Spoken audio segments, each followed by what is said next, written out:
في مجلة ديوان الأهرام مثلي الأعلى عندما سئلت عن مثلك الأعلى.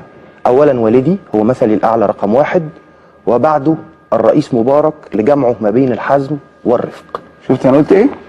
ولا زلت أقولها لك وآخر يوم في حياتي أقولها لك، ولا زلت أقولها لك وآخر يوم في حياتي أقولها لك.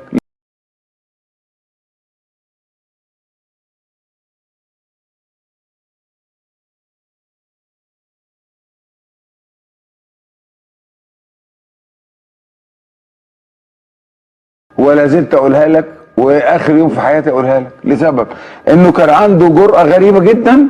طب أشرف ده احنا دي يجب أن نكون بقى دغري بقى في كلامنا.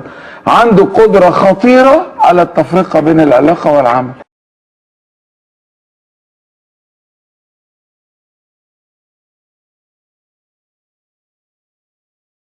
ولا زلت أقولها لك وآخر يوم في حياتي أقولها لك.